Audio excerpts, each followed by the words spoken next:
Esse é o podcast Instante de Infraestrutura Análise em 10 Minutos, uma iniciativa do Portugal Ribeiro e Jordão Advogados, produzido por inteligência artificial, sob a curadoria de Maurício Portugal Ribeiro. Neste episódio, trataremos de um artigo de autoria de Oliver E. Williamson sobre os custos de transação, publicado em 1979 e intitulado Transaction Cost Economics: The Governance of Contractual Relations.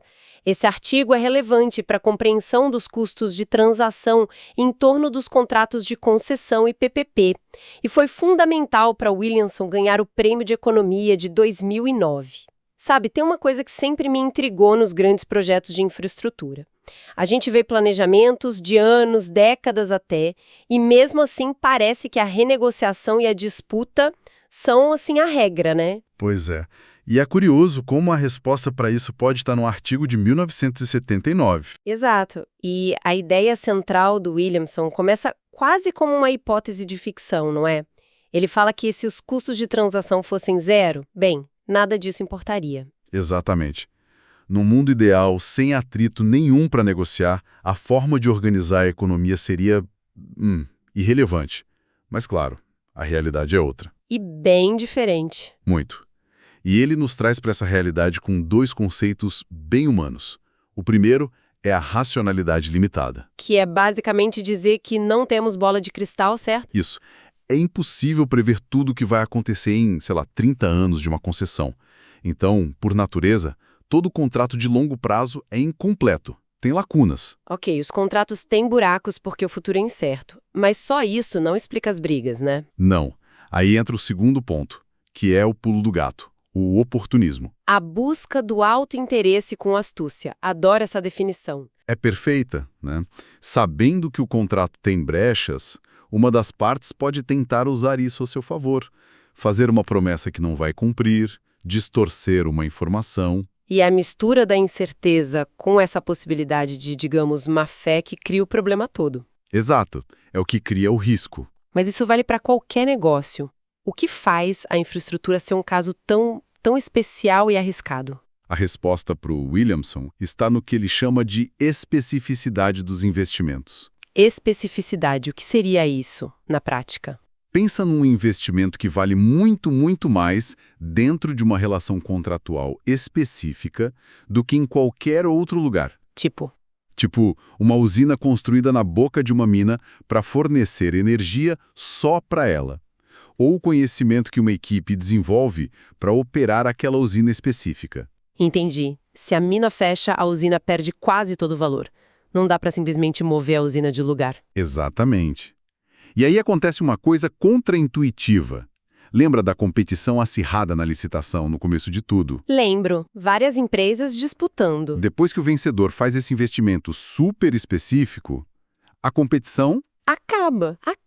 Como assim? As duas partes ficam presas uma à outra. O que era um mercado vira um monopólio bilateral. E é nesse momento que o risco de oportunismo vai às alturas. Claro, uma parte sabe que a outra já enterrou milhões ali e não tem como sair.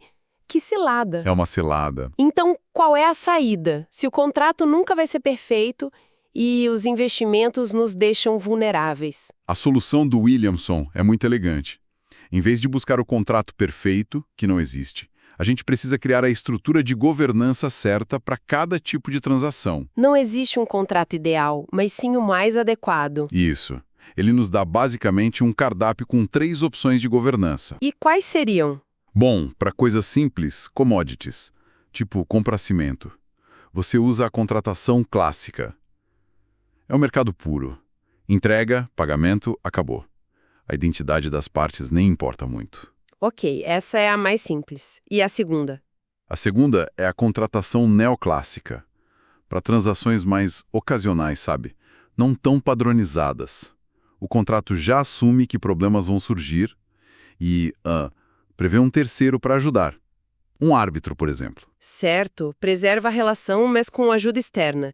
E a terceira deve ser para os casos mais complexos, como a nossa usina. Exato.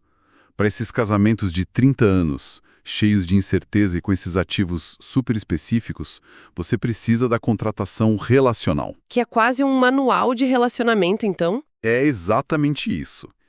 A relação contínua é o mais importante. A governança tem que ser muito robusta, seja por um contrato de franquia, por exemplo, ou pela solução mais extrema, que é a integração vertical, Quando uma empresa compra outra para acabar com a conversa. para eliminar o problema de vez. Então, trazendo tudo isso para o nosso mundo, um contrato de concessão ou uma PPP é o exemplo máximo dessa contratação relacional. Perfeitamente. São um exemplo definitivo. O prazo é longo, os investimentos são gigantescos e específicos, a incerteza é a norma. Então, a governança.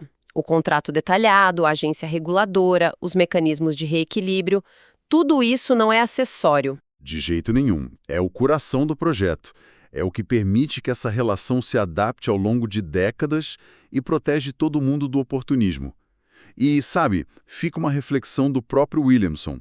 Ele percebeu que, com o tempo, conforme uma indústria amadurece e a tecnologia avança, a incerteza diminui. Uhum. E talvez a necessidade de uma governança tão rígida diminua também.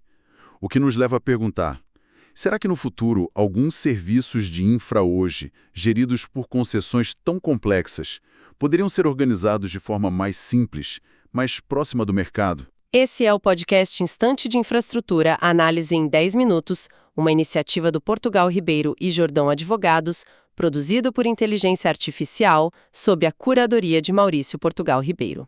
Até a próxima semana.